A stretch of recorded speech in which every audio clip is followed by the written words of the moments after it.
Você já se sentiu sobrecarregado por ter tantos interesses, mas sem saber como equilibrar todos eles? Se sim, provavelmente você não está sozinho. Muitas vezes, quando gostamos de várias coisas, surge aquela dúvida, né? Como eu gerencio tudo isso, mas sem perder o foco? Eu sou humano como vocês, então eu também tenho esse problema. Entre os meus hobbies estão tocar guitarra, editar vídeo, jogar, assistir anime, estudar programação. E navegando pela internet, eu achei um vídeo muito interessante sobre o método que um cara desenvolveu para gerenciar todos esses interesses. E hoje eu tô aqui para compartilhar isso com vocês. Então vamos explorar como você pode aplicar essa abordagem para manter seus hobbies e interesses organizados sem que isso te sobrecarregue. Afinal, imagine o que poderia acontecer se você encontrasse um jeito de conciliar tudo o que você gosta de fazer sem precisar necessariamente escolher entre uma coisa ou outra. Não seria muito bom? Então, se você já se perguntou se isso é possível, continue comigo. Uma das formas mais eficazes que existe de gerenciar múltiplos interesses é pensar neles como temporadas. Mas afinal, o que isso significa? Basicamente, você vai movimentar seus principais interesses de acordo com o momento da vida. Às vezes eu vou focar mais em tocar guitarra, outras vezes eu vou focar mais na edição de vídeo. E isso vai me ajudar a não me sentir estagnado, sobrecarregado por tentar fazer tudo de uma vez. Para ficar mais claro, nos últimos meses eu estou focando em duas coisas em que a minha temporada iria focar: programação e edição de vídeo. Para isso, eu não necessariamente abandonei os outros interesses, mas eu dei prioridade a esses dois. Então, quando a motivação para uma área começa a esfriar, eu mudo para outra. Ou seja, é tudo sobre adaptação. Você sabia que estudos mostram que alternar entre diferentes áreas de interesse pode aumentar a criatividade e a produtividade? Um estudo de Very Well Mind descobriu que pessoas que dividem o tempo em blocos focados em diferentes áreas, como semanas ou meses, têm melhores resultados cognitivos e maior satisfação pessoal. Ou seja, você não vai abandonar aquele seu hobby. Você vai focar em temporadas e que você vai investir mais ou menos desse seu hobby. Essa ideia foi praticada por grandes gênios, grandes mentes criativas como Leonardo da Vinci, Steve Jobs. Eles conseguiam essa ideia de se reinventar e focar em diferentes áreas. E o bom é que isso não aumenta só um tipo de conhecimento. Você tem uma nova perspectiva para cada projeto.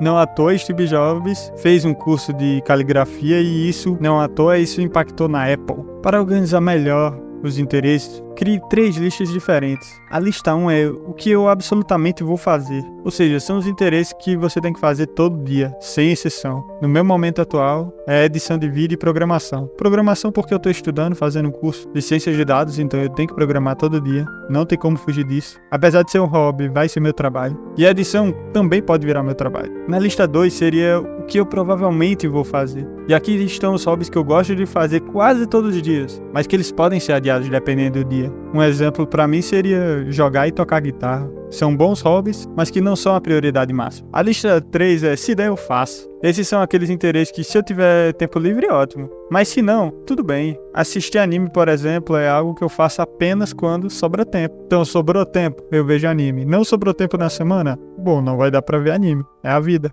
O bom dessa lista é que você tem que pensar como um sistema que garante que você faça o que é mais importante primeiro. Mas o bom é que também te dá uma certa flexibilidade para curtir outras ideias quando puder. Lembre-se, não se trata de excluir interesses, mas sim de organizá-los. Você provavelmente já ouviu dizer que fazer várias coisas ao mesmo tempo é ineficiente, mas talvez você não saiba o quão prejudicial isso pode ser. Estudos da Universidade de Stanford mostram que pessoas que tentam fazer várias coisas ao mesmo tempo têm uma queda significativa de produtividade e até de QI. Tudo bem que QI hoje em dia não é a melhor métrica do mundo, mas ainda assim é usada. Isso acontece porque nosso cérebro não processa várias tarefas simultaneamente. Ele apenas alterna rapidamente entre elas, o que resulta em mais erros e menos eficiência. No entanto, o foco rotacional, que é alternar de maneira estruturada entre tarefas, mostrou ser muito mais eficaz. Então isso permite que você se concentre completamente em uma atividade por vez, aumentando a profundidade do aprendizado e a retenção de informação. Tem outro estudo também muito interessante que mostra que indivíduos que tentam fazer multitarefas de uma vez sofrem uma perda de produtividade de até 40% e cometem 50% mais erros comparado a quem foca em uma atividade por vez. Além disso, pode haver uma redução de até 15 pontos no QI quando as tarefas são complexas e exigem mais foco. Que é aquela lógica, né? Se o negócio é complexo, você vai ter que ter um tempo para pensar.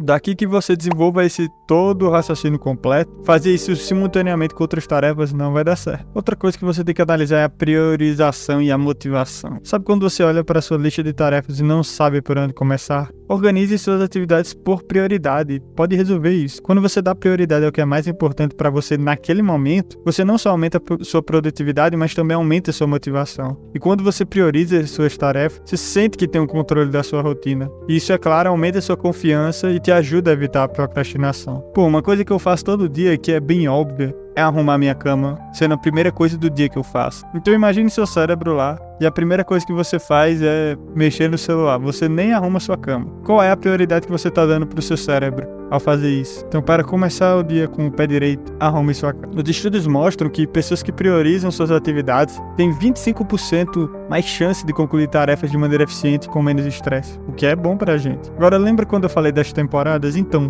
como e quando a gente deve mudar essas temporadas? Primeiro, você tem que lembrar que a ideia não é mudar de foco todos os dias. O ideal é você mudar de foco a cada semana ou mês. Por exemplo, eu posso me dedicar um mês inteiro para melhorar minhas edições de edição de vídeo. No mês seguinte, eu foco em guitarra. Então, assim, eu consigo, em um mês só, ficar muito imerso naquela determinado hobby. Isso vai acabar com aquele sentimento de vazio, sabe? Que você tá sendo superficial, medíocre, mediano em todas essas áreas ao mesmo tempo. Então, teste isso durante o mês e veja se vai fazer diferença pra você. Vai praticar aquele seu hobby, foca nele durante o mês, pelo menos isso. Agora foca de verdade. Agora, claro, este é só um exemplo pessoal meu. Tudo vai depender da sua rotina e de suas responsabilidades. Porque, por exemplo, eu programo, mas porque eu faço universidade envolvendo programação. Se você não faz, talvez já não faça sentido pra você isso. Então, eu tô conseguindo ver resultados nos meus projetos pessoais e isso impactando, por exemplo, na minha faculdade, já consigo ter uma satisfação com isso, mas eles vão estar na lista 1. Eu amo jogar e assistir anime, mas não vai ter jeito, vai ter que estar na lista 3, porque vai ser a menor prioridade.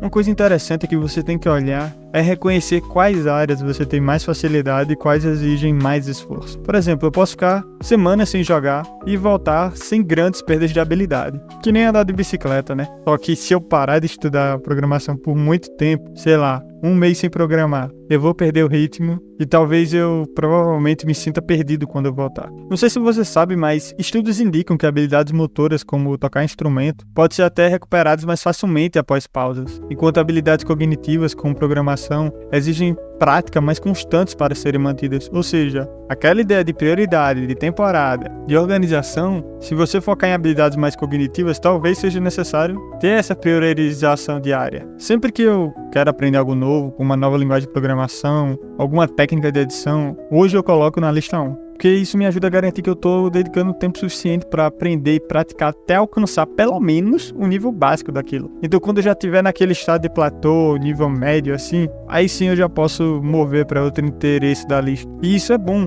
porque assim, isso vai impedir que eu desista cedo demais ou sinta que eu não estou progredindo. Ou seja, é justamente quando você já para, quando está chegando no platô. Quando você vê que não está melhorando tanto, mas se você talvez passar muito tempo naquilo, você acaba desistindo. Mas se você também não tivesse começado, até chegar pelo menos no nível básico e intermediário daquilo, você não teria progredido em nada. Então é muito interessante usar essa estratégia. Uma coisa bem importante é identificar aonde seu tempo está indo. Muitas vezes a gente perde horas em redes sociais sem nem perceber. E isso não só para rede social, em jogo isso acontece muito comigo. Então o que a gente pode fazer é usar pequenos gaps de tempo, intervalo de tempo, como sabe aqueles minutos entre uma partida e outra, ou em um feed e outro. O que você pode fazer é o quê? Aprender alguma técnica de edição nova, no meu caso. É curtinho, em 5, 10 minutos eu aprendo. Ler alguma documentação básica de programação. Ou seja, a ideia é sempre estar em constante evolução, naqueles gaps. Se você, por exemplo, estiver tendo uma aula inútil na escola ou na universidade, muitas vezes a gente vai e abre o celular e fica em rede social. Ao invés disso, você pode tentar aprender algo novo